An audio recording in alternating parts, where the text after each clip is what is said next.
Pack your things.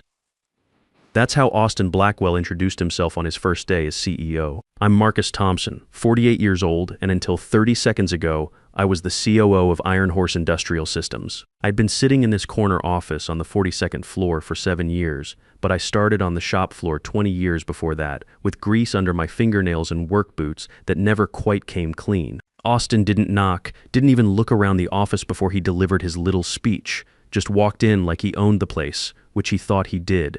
29 years old, fresh from some Silicon Valley startup, probably practicing this moment in the mirror all morning. He stood there in his $1,000 suit, not offering to shake hands, not even bothering to sit down. Just loomed over my desk like he was delivering a court sentence. "Security is outside to escort you," he said. His voice was too loud for the room, like he was giving a speech instead of talking to one person. "Leave your badge and laptop." I looked at him, really looked at him. This kid had probably never worked a day on a factory floor in his life. Probably never had to fix a broken machine with duct tape and prayer because the replacement parts wouldn't arrive until Tuesday. He was waiting for me to beg or argue or ask about my pension. Instead, I rubbed my thumb against my index finger, old habit from my machinist days when you check if a part was cut right. This whole situation felt way off tolerance. Why, I asked. Kept my voice calm. Restructuring.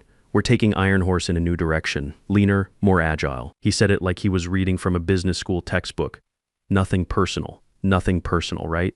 I stood up slow, straightened my jacket, reached into my pocket and pulled out my ID badge, placed it on the desk. It made a little click when it hit the wood. "Okay," I said. "Then you better start getting ready for the board meeting." His face changed. The confident CEO mask slipped just a bit. "What board meeting?" "The emergency session. Should be starting in about 2 hours." I picked up my briefcase and walked past him. Didn't wait for him to respond. Could smell his cologne, way too much of it. Expensive stuff that probably cost more than most people make in a week. 2 security guards were waiting in the hallway. George Murphy and Carlos Rivera. I'd known George for years, helped his daughter get into college with a recommendation letter. Both of them looked like they wanted to be anywhere else. "Sorry, Mr. Thompson," George mumbled. His face was red. "Orders. Don't worry about it, George. Just doing your job." The walk to the elevator was brutal. Our executive floor was all glass walls and open spaces, nowhere to hide. Soon as people saw me walking with security, the whole place went dead quiet. Heads turning, phones coming down, people trying not to stare. I kept my chin up and focused on those elevator doors. Didn't look at Susan in sales, who was gawking like it was a car accident. Didn't look at my assistant, who had her hand over her mouth like she was watching someone die. Austin was watching from my office door, probably feeling pretty good about himself, thinking he'd just shown everyone who was boss on day one. He had no idea he'd just pulled the pin on a grenade. The elevator came with a cheerful little ding. We all got in. Going down felt like the longest 30 seconds of my life. My phone buzzed once, notification from the company system.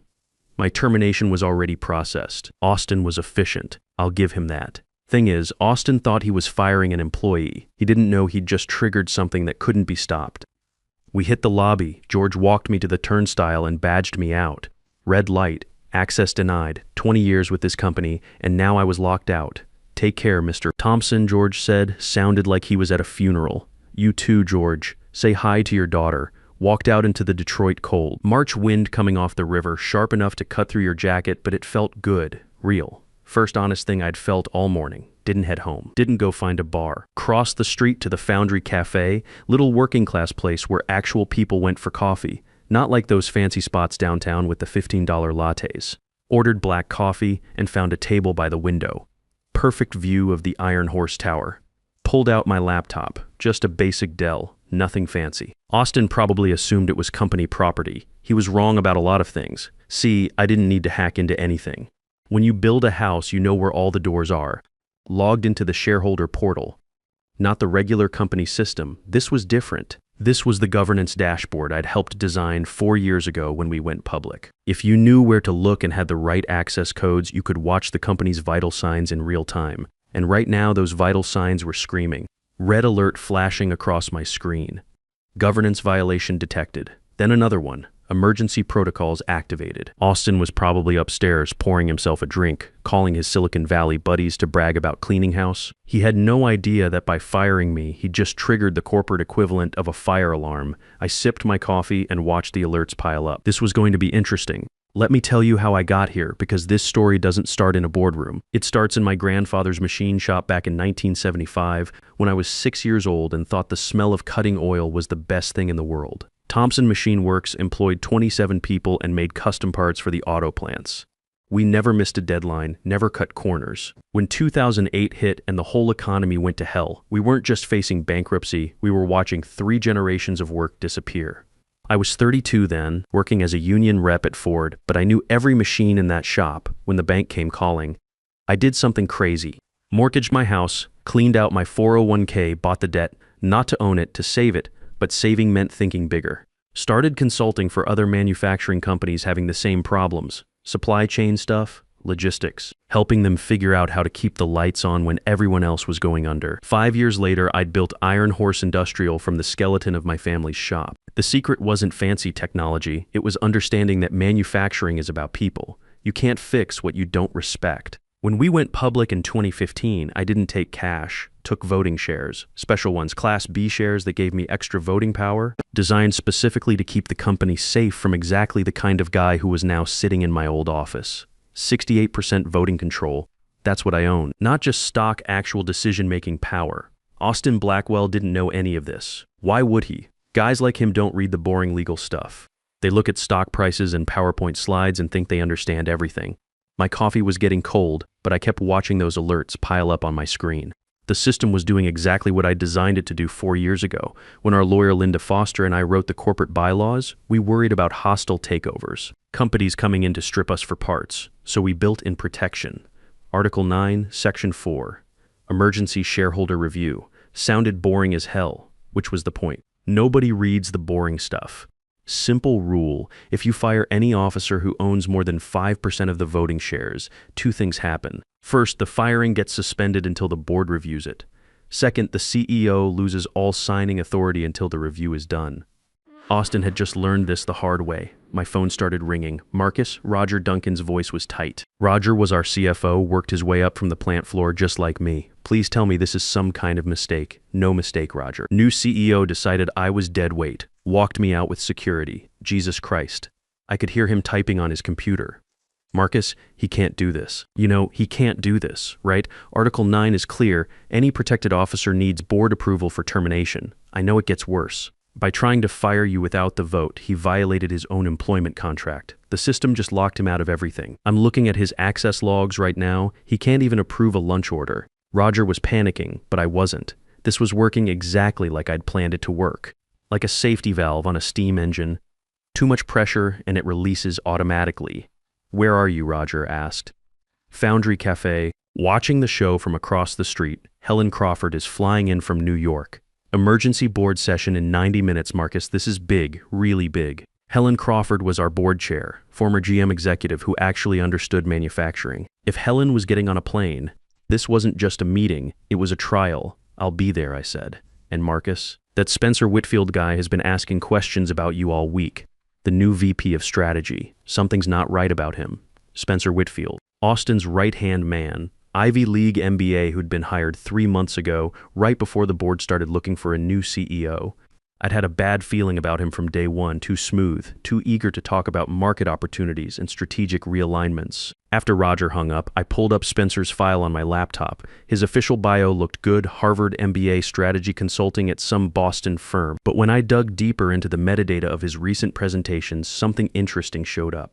Document properties showed his PowerPoint deck about operational efficiency wasn't created on a company computer. It was created on a personal laptop, then emailed to Austin yesterday evening. The original field name was Iron Horse Restructure, Phase 1. Phase 1. That meant there was a Phase 2. I opened the presentation. Slide after slide of corporate buzzwords about right-sizing and synergies. But slide 15 caught my attention. Key personnel changes, immediate actions required. My name was at the top of the list. Next to it, primary obstacle to value realization. Value realization. That was private equity speak. I'd heard it before during the recession when vulture funds were circling dying companies like sharks. I cross-referenced Spencer's employment history. His previous job wasn't at a strategy firm. It was at a private equity company called Apex Capital. The same Apex Capital that had tried to buy us out 2 years ago. My blood went cold. This wasn't about restructuring. This was about selling us off piece by piece. I checked the secure server logs, the system that tracked who accessed our sensitive financial data. Spencer Whitfield had been downloading files all week. Customer lists, supplier contracts, manufacturing cost breakdowns, everything you'd need to value the company for a sale. 3 guest accounts had been created on our data room, all with email addresses ending in apexcapital.com. Son of a bitch. Spencer was feeding our information to his old employer. Austin was just the useful idiot, brought in to do the dirty work while Spencer orchestrated the whole thing from behind the scenes. This wasn't about firing an old-timer to make room for new blood. This was corporate espionage. They were planning to gut Iron Horse, ship our manufacturing overseas, and pocket the difference. 2,000 jobs, that's how many people worked for us. Per 2,000 families depending on paychecks from the company I'd built from my grandfather's machine shop, not on my watch. I finished my coffee, packed up my laptop, and headed back across the street. Time for the main event. George was still at the security desk. When he saw me coming, his eyes went wide. "Mr. Thompson, I can't let you back in." Mr. Blackwell was very clear about George. I kept my voice calm. "Mr. Blackwell's authority is currently suspended. I'm the majority shareholder of this company. The board is waiting for me upstairs." George looked confused. He glanced at Carlos, then back at me. You could see him doing the math in his head. Follow orders from the CEO who'd been here 2 days, or listen to the guy who'd been signing his paychecks for 7 years. "Don't put me in a bad spot here, Mr. Thompson." "You're not in a bad spot, George. Just doing your job. But right now, your job is to let the owner of the company into his own building." George stared at me for a long moment. Then he reached under the counter and hit the manual override. The turnstile beeped green. "Thank you." The elevator ride up felt different this time. Wasn't going up as the guy who got fired, was going up as the guy who owned the place. Funny how perspective changes everything. Executive floor was dead quiet when the doors opened. People pretending to work but watching out of the corners of their eyes. Word travels fast in an office building. Everyone knew something big was happening. Walked straight to the boardroom. Maggie O'Brien was at her desk outside, typing like her life depended on it. She looked up when she saw me. "Mr. Thompson." Her voice was almost a whisper. "They're all here, waiting for you. How's the mood, tense? Mr. Blackwell's been asking for water every 10 minutes, but hasn't touched any of it." I stopped at the heavy wooden doors, could hear muted voices inside. This was it. 20 years of building this company, 7 years of planning for exactly this scenario. Time to see if it all worked. Pushed open the doors and walked in. The boardroom was designed to intimidate. Long table, expensive wood, big windows overlooking the city. Video screens on the wall showing board members calling in from New York and London. Helen Crawford's face filled the main screen, looking like she'd rather be anywhere else. Austin was at the head of the table, but he looked like a kid playing dress-up in his father's office. His tie was loose, jacket off, sweat stains showing through his shirt. Spencer Whitfield sat next to him, perfectly composed, but with eyes that kept darting toward the door. "Marcus," Austin said when he saw me. Tried to sound in control, but his voice cracked. "Glad you came back. We can clear up this misunderstanding." I didn't answer him, didn't even look at him. Walked the full length of the table to the chair at the opposite end, the shareholder oversight position, the seat of judgment. Austin's face went white. He turned his whole body to follow me, realizing too late what was happening. The power in the room had just shifted completely. I sat down slow, placed my hands flat on the table. "Shall we begin?" Helen Crawford's voice came through the speakers, cold and professional. "This emergency session of the Iron Horse Industrial Board is now called to order. All voting members are present. Mr. Duncan, please read the complaint." Roger stood up at the side of the table, opened a folder. At 8:04 this morning, the governance system logged a termination order against employee ID 147, Marcus Thompson, Chief Operating Officer. The order was signed by Austin Blackwell without prior board consultation. Under Article 9, Section 4 of the Corporate Charter, termination of any protected officer requires unanimous board approval. Austin leaned forward. "I object to the characterization." This was a standard personnel decision. "Mr. Blackwell," Helen's voice cut him off. "You're not recognized to speak, Mr. Duncan, continue." Austin sank back in his chair. Roger turned a page. "Furthermore, the terminated officer holds 68% of the Class B voting shares, making him not just a protected officer, but the controlling shareholder of the corporation." Dead silence. You could have heard a pin drop. Spencer Whitfield went pale. He'd been counting on Austin to do the dirty work while he stayed in the background. Now everyone was looking at the numbers, and the numbers told a very different story than what Spencer had been selling. 68%, Helen repeated from the screen. "Mr. Blackwell." Did you review the shareholder registry before taking this action? Austin opened and closed his mouth like a fish. The transition team said ownership was fragmented, no controlling interest. Which transition team? I asked. First words I'd spoken since entering the room. Austin looked at Spencer. Spencer was studying his fingernails like they held the secrets of the universe. Mr. Whitfield provided the briefing. Austin said quietly, I see. Helen's voice was ice cold.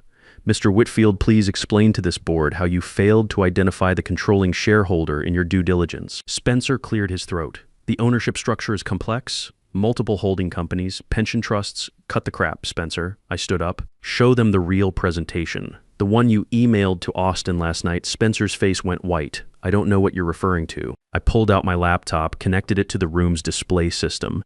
A few keystrokes and Spencer's PowerPoint was filling the big screen.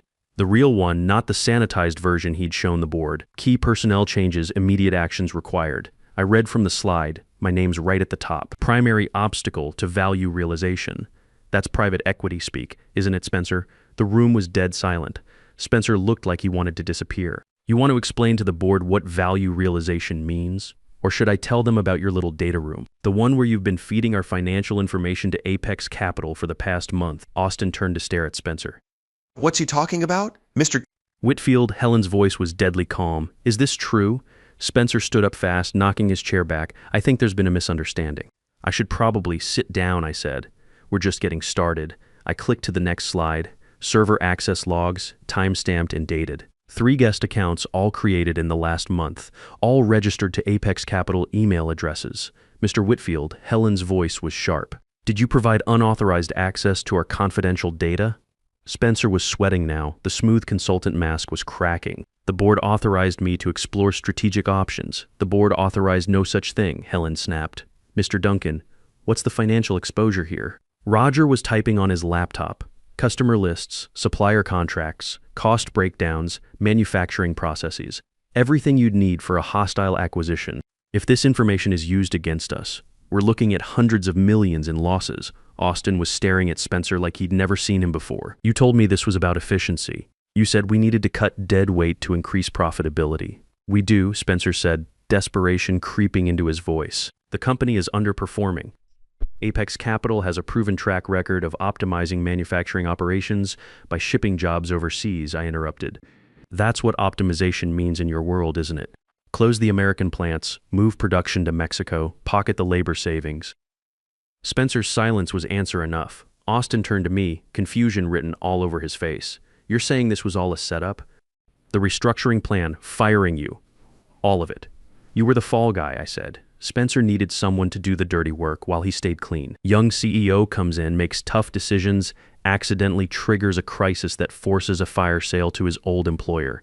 Neat and tidy. The pieces were falling into place for Austin. You could see it in his eyes, the realization that he'd been played, that everything Spencer had told him was carefully crafted to push him toward exactly this moment. The $50 million advisory fee, Austin said quietly. That was for you, wasn't it, Spencer? For delivering us to Apex. Spencer didn't answer. He was done talking. Helen's voice filled the room. Mr. Whitfield, you are hereby terminated for cause. Corporate espionage, breach of fiduciary duty, unauthorized disclosure of confidential information. Security will escort you out immediately. 2 guards appeared at the door like they'd been waiting for the signal. Spencer stood up, straightened his jacket, and walked out without another word. 20 years of building his career, gone in 20 minutes. Austin was slumped in his chair, looking like he'd been hit by a truck. What happens to me? Helen looked at the other board members on the screen. Silent conferences, nods exchanged. Mr. Blackwell, you've been CEO for 2 days. In that time, you've violated the corporate charter, terminated the controlling shareholder without cause, and nearly facilitated corporate espionage. Your employment is terminated, effective immediately. The severance package, Austin asked weakly. Forfeited. Termination for cause means you leave with nothing. Austin nodded slowly. He understood. $5 million in guaranteed severance, gone. Stock options, gone. Even his signing bonus would have to be repaid. He stood up, gathered his papers, and headed for the door. He stopped next to my chair. I didn't know, he said quietly. About you, about Spencer, about any of it. I thought I was doing what the board wanted. I know, I said. That's what made you perfect for the job. They needed someone who wouldn't ask too many questions. Austin nodded and walked out. 20 years from now, he'd tell people about the day he almost destroyed a $1 billion company because he didn't read the fine print. Now Helen said, "We need to discuss interim leadership. Marcus, the position of CEO is yours if you want it." I shook my head. I'm an operator, not a face man. I like the engine room. You want someone who understands the numbers and respects the process. I looked at Roger. I nominate Roger Duncan as CEO. Roger looked shocked. Marcus, are you sure? I'm sure. You've earned it, 20 years working your way up. You understand this business inside and out. The company needs someone who'll protect what we've built. The board voted unanimously. Roger Duncan, former plant supervisor, was now CEO of Iron Horse Industrial, a guy who started on the factory floor just like me. What about you? Helen asked. I'll stay on as COO. Roger handles strategy and investor relations. I'll run operations, back to what we do best, building things that last. The meeting broke up. Board members logged off their video calls. Papers were gathered, doors opened, normal sounds of business returning. I walked back to my office, my real office. The badge was still sitting on the desk where I'd left it that morning. Clipped it back onto my jacket. Small metallic click, the sound of things returning to normal. Sat down in my chair, looked out at the Detroit River. Gray water, gray sky, but the sun was trying to break through the clouds. Storm was passing. Roger knocked on my doorframe. You could have taken the CEO job. Board would have given it to you in a heartbeat. Didn't want it. Too much time in meetings, not enough time making things work. Besides, you'll do better than me. You actually like talking to investors. Roger laughed. What do we do about Apex Capital? They'll be back. No, they won't. Word gets around in private equity circles. Try to steal from Iron Horse, lose your inside man and your credibility. They'll find easier targets. Pulled a stack of purchase orders toward me, uncapped my pen. Real work, the kind that keeps 2,000 people employed and 2,000 families fed. Sometimes the best revenge isn't getting mad or getting even. Sometimes it's just being prepared. Sometimes it's knowing that when someone tries to destroy what you've built, they're going to run into something a lot stronger than they expected. But here's the thing, and this applies to every working person reading this story. They're coming for your job too. Maybe not today, maybe not tomorrow, but some MBA with a PowerPoint presentation and a plan to optimize your workplace is out there right now looking for ways to cut costs by cutting you. You can't stop them by getting angry. You can't stop them by hoping loyalty will protect you. You stop them the same way I did, by reading the fine print, understanding the system, and making sure you hold more cards than they think you do. Knowledge isn't just power, it's job security. And in this economy, that might be the most valuable thing you can own.